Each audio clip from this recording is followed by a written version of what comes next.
mare ti dà la gioia, ti dà l'energia. Io ogni volta che mogliamo le cime e usciamo fuori dal porto e mi trovo là in mezzo al mare, per me, io ringrazio.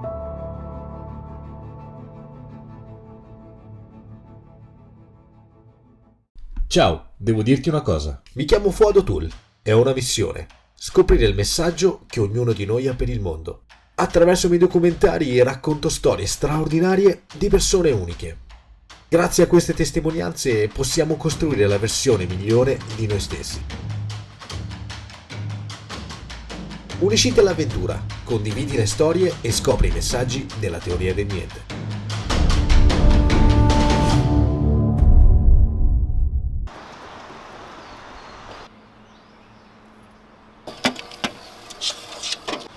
Inizia una nuova avventura, biglietto del treno preso e direzione mare. Ma questa volta non per andare in vacanza, per rilassarmi o per prendere il sole, anche se onestamente credo che non ci sia ne bisogno, ma piuttosto per raccontarvi una storia. Una storia fatta di mani che tirano sulle reti, barche che tornano al tramonto e di volti segnati dal sale e dal vento. Dove di preciso? Beh, a Cesenatico. Questa è la Terra, il pianeta che ci ospita da miliardi di anni. Ha visto intere civiltà nascere e sparire, città crescere e cambiare, oceani e coste trasformarsi. Parte di un sistema solare immenso, che ci ricorda quanto siamo piccoli e al tempo stesso quanto ogni nostra azione pesa sull'equilibrio della vita. E in questo equilibrio c'è un attore che domina quasi tutta la scena: l'acqua. L'acqua è fonte di vita, ci nutre con i suoi frutti, trasforma il movimento delle correnti e delle onde in energia, ci regala spazi dove giocare, nuotare ed esplorare. Ma è anche lavoro. È il sostegno di chi ogni giorno sceglie di tuffarsi tra onde e reti per nutrire se stesso e la propria famiglia. Un lavoro che, cambiato nel corso dei secoli, si è adattato ed evoluto con nuove tecnologie, nuove regole, nuovi ritmi, ma che al contempo conserva regole antiche e insegnamenti che restano immutati. E per comprendere queste regole sono partito dalla terraferma, dai cantieri dove le barche prendono forma, dai luoghi dove tutto è inizio, prima che il mare richiami il suo tributo.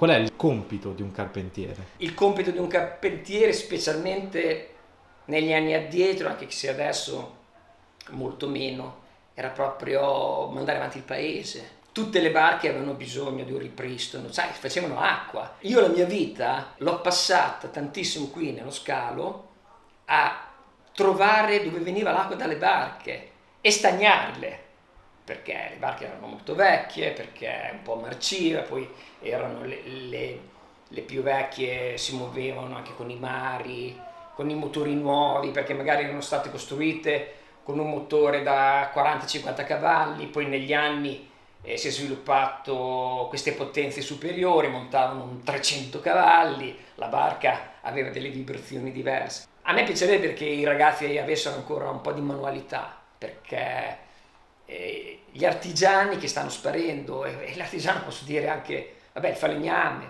l'idraulico, il meccanico, tutti questi qui che stanno scomparendo, secondo me hanno un potenziale, se si appassionano, incredibile. Secondo me il mondo non è tutti quanti giacca e cravatta, e non è, anzi, lo reputo un mondo falso quello, perché l'artigiano, a differenza dell'operaio che lavora solo con le mani, secondo me l'artigiano è uno che lavora con le mani e con la testa e con la fantasia. Viale Squero, una delle vie più antiche e storiche di Cesenatico. Questa via collega il porto canale alla banchina dove i pescatori ogni giorno vengono a scaricare il loro pescato, dove c'è il mercato del pesce e dove c'è anche l'asta del pesce. Però c'è una peculiarità in questa via, perché molte case in alto ci sono questi simboli, queste piccole vele. Queste vele rappresentano la casata, vuol dire che in questa casa ci abita una famiglia di pescatori. Sono le rappresentazioni in miniatura delle vele storiche di Cesenatico, quelle che ci sono nel Porto Canale. E c'è anche una cosa un po' romantica di queste vele storiche, di questa rappresentazione in miniatura. Praticamente una volta non c'erano tutti questi mezzi di comunicazione come il telefono, come la radio. Quindi tu sapevi quando il marinaio andava in mare, ma non sapevi mai quando tornava, quando rientrava a casa. Quindi cosa facevano le mogli, i parenti, le figli di questi marinai? Aspettavano al molo e da lontano riconoscevano la barca del proprio caro attraverso appunto queste vele, perché ogni vela ha un disegno tutto suo che rappresenta quella barca lì. Quindi loro aspettavano al molo, aspettavano da lontano, vedevano la barca e riconoscevano la barca appunto grazie al disegno della vela, e sapevano che in quella barca lì c'era il proprio padre, il proprio marito, appunto il proprio caro che rientrava a casa. Così riprendo il mio cammino tra le vie di questa città, dirigendomi verso la banchina, ma incuriosito da una vicenda che mi era stata raccontata poco prima, devo il mio percorso verso un vecchio magazzino. Lì, tra cassette, corde e attrezzi da lavoro impregnati di odore di mare, mi attende un'altra storia. Una storia che la società moderna, con il suo ritmo frenetico e la mania del subito, rischia di farci dimenticare piano piano, insieme ai gesti, alle regole e alla memoria di chi da sempre vive il mare. A lavorare qui è come lavorare come quando andavamo a volante, che uscivamo la mattina alle 5, alle 4 e venivamo in porto alle 2, dicevamo lavoriamo, siamo meglio che quelli in banca, che stavamo fuori all'aria aperta, là in mare, c'era da faticare, che si prendeva 3-4 mila casse di pesce, era da tirare su, da mettere nelle bacinelle, dopo c'era da fare. Da quanti anni sistema la rete? Questo ho cominciato a sistemarla, avevo 15-16 anni, ne ho 85. No, una volta non è come adesso che non lavora più nessuno nella rete. Adesso sono tutti gente da fuori e loro vanno solo in mare, prendono i soldi, lavorano in mare, nella rete non gli interessa. Siete gli ultimi baluardi? Siamo proprio gli ultimi, siamo rimasti pochi. Io ho sempre fatto perché avevo sempre avuto la barca, era di famiglia che avevamo le barche, allora dovevo imparare per forza.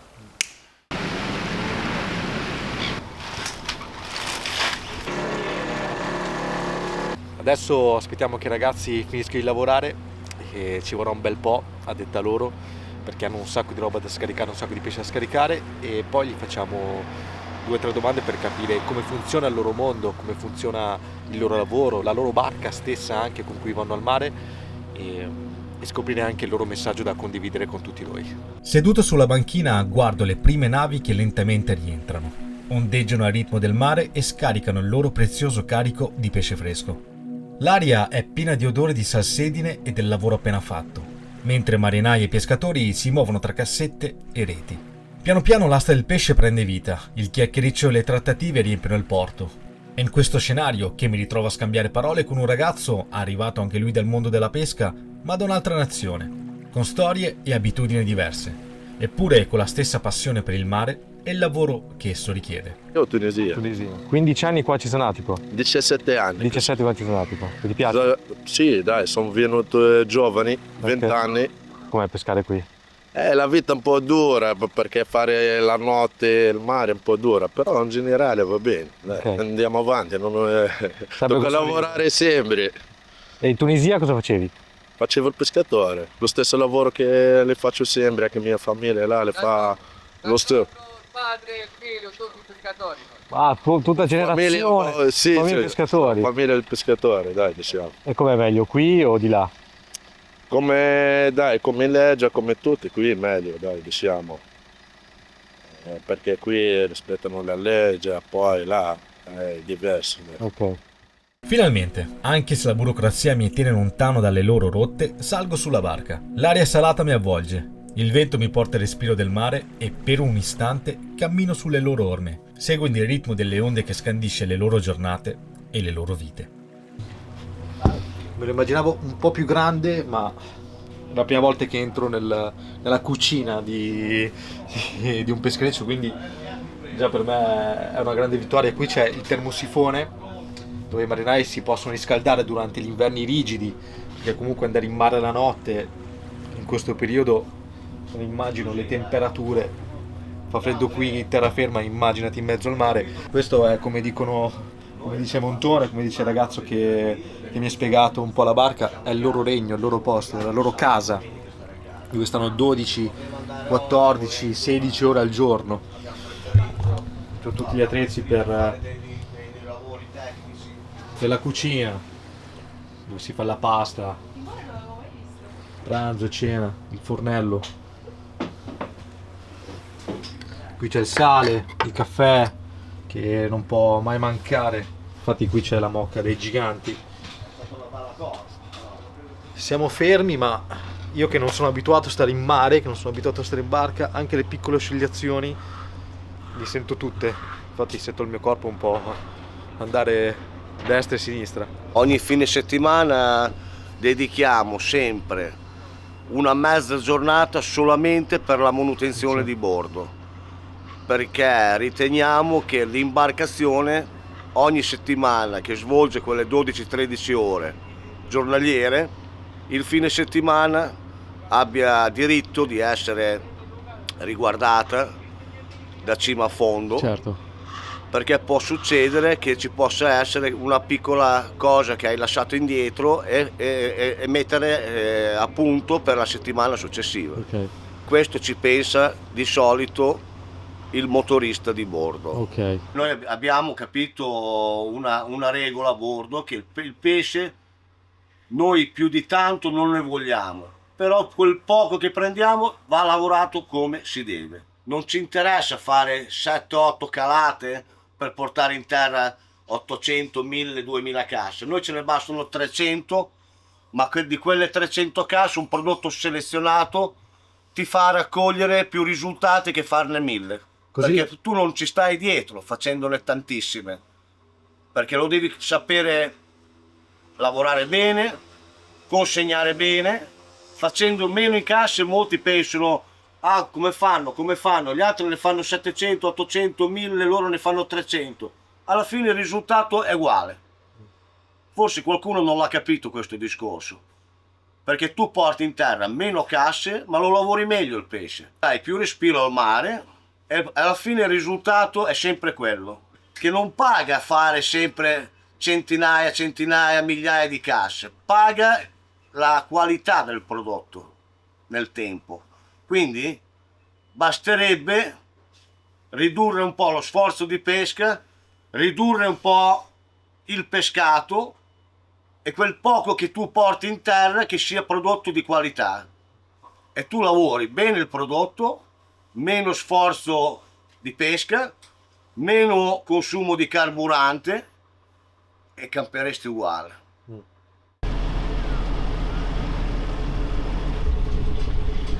Sono le 3 di notte, primi di marzo, fa un freddo cane e i ragazzi sono pronti per un'altra giornata di lavoro, sono pronti per un'altra giornata di mare. Infatti adesso stanno per salire in barca. Sappiamo bene o male l'orario di partenza, perché mi hanno detto che partono verso quest'ora qui, verso le 3, ma non sappiamo l'orario di ritorno. A detta loro staranno in mare circa dalle 10-12 ore di lavoro e poi quando tornano c'è tutto l'iter di scarico, pulizia e quant'altro. Quindi fate un po' voi i conti di quanto staranno via, di quanto dura una giornata di lavoro. Rispettare l'ambiente, l'ecosistema del mare. Ma cosa significa davvero? Certo, potremmo dire di saperlo, e in parte è vero. Eppure, anche sapendolo, cadiamo nella tentazione del ci penserà chi verrà dopo di me. Ma quel dopo rischia di non arrivare, se continuiamo così. E se le parole non bastano, allora bisogna mostrarlo, attraverso gli occhi di chi ogni giorno osserva e vive davvero il mare.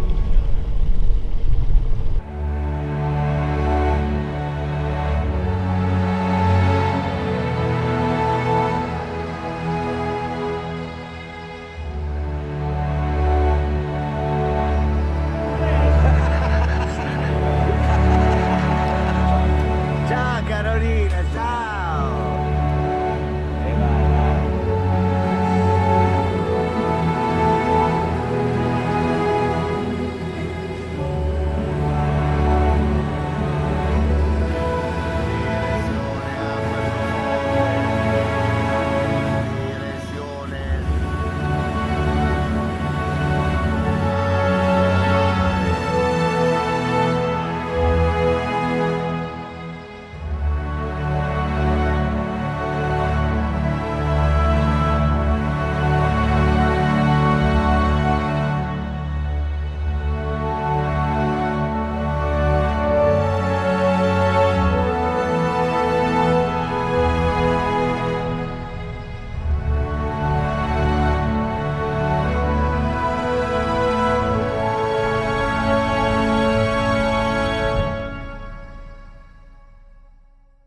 cos'è che il mare ti dà che la terraferma secondo te non riesce a darti? Ma il mare ti dà la gioia, ti dà l'energia, ti dà una carica che secondo me la terra non ti dà. Ti dà la vita. Per me è energia, è essere solari, ti dà la forza di andare avanti. Ok. Io ogni volta che mogliamo le cime e usciamo fuori dal porto e mi trovo là in mezzo al mare, per me, io ringrazio. La gioia di stare in mezzo alla natura, di vivere, di respirare l'aria pulita, di stare in mezzo alle persone come in una famiglia. Cosa c'è di più bello? Lavorare, capito, in mezzo alla natura, in mezzo al mare, con delle persone che sono a bordo con te, che fanno parte della tua famiglia, perché vedi più loro che la tua famiglia reale. Il mare, cioè, gli devi voler bene, nello stesso tempo devi essere anche un po' diffidente. Ok. Perché il mare ti può dare tanto, ma ti può togliere anche tanto. Il mio progetto è quello di chiedere il messaggio che ognuno di noi ha per il mondo, no? Sì. Se te, Andrea, detto il montone, se tu avessi il messaggio da lasciare, quale sarebbe? Vogliamoci più bene, perché sono tempi difficili, quelli di oggi, e secondo me l'amore prevale su tutto. Volersi più bene fra le persone è indispensabile e cercare di andare sempre d'accordo con tutti. Ok. Per me in questa direzione siamo nella strada giusta. Volersi bene, avere più amor proprio e amore anche verso gli altri, nel senso di cercare di andare d'accordo, non farsi la guerra. La guerra non porta a niente. Cercare di andarsi incontro fra le persone è indispensabile. Volersi bene, al di là del colore della pelle, al di là della religione, cercarsi di venirsi incontro, perché l'amore prevale sempre, in qualsiasi fattore, in qualsiasi occasione, l'amore prevale sempre. Ok. Questo è il mio pensiero, Questo è il tuo messaggio. questo è il mio messaggio. Ok. Questa è la Terra, il pianeta che ci ospita tutti senza distinzione, come il mare, che accoglie i suoi abitanti senza chiedere chi siano, senza preferenze di specie o colore. Ogni onda, ogni corrente, ogni pesce ha il suo posto, e insieme compongono un equilibrio fragile e perfetto. Il mare ci insegna misura, pazienza e rispetto, per chi ci vive accanto, per l'ambiente, per la vita stessa. In questo ritmo silenzioso e potente impariamo che non serve prendere tutto, non serve avere di più. Ciò che conta è custodire, proteggere, agire con consapevolezza. Che le storie di chi vive il mare ci ricordino che amare, rispettare, prendersi cura è la vera forza. E seguendo questo esempio, forse anche noi potremmo vivere in armonia con tutto ciò che ci circonda.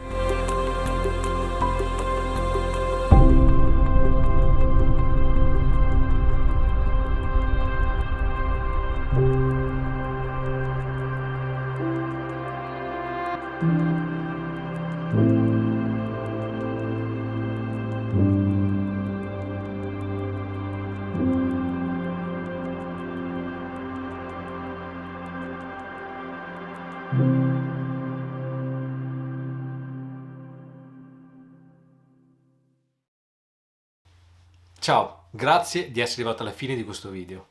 Spero che tu abbia colto il messaggio dei marinai, di questi pescatori.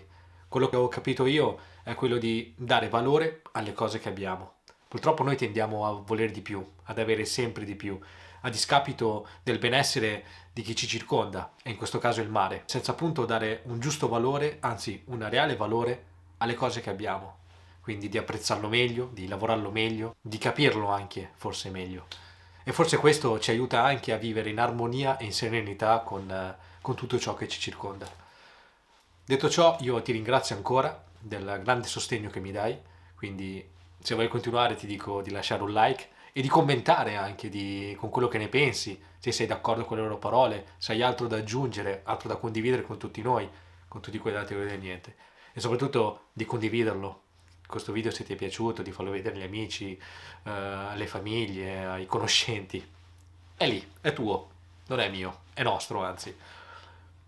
E poi ti ricordo ancora, sempre di più, ultima cosa, che in descrizione ci sono dei link utili dove poter lasciare una piccola donazione ed essere un partecipante attivo nella teoria del niente. Tipo, non so, €1, così mi prendo un caffè e sono bello carico per il prossimo video. Quindi detto ciò, noi ci vediamo al prossimo documentario, al prossimo messaggio.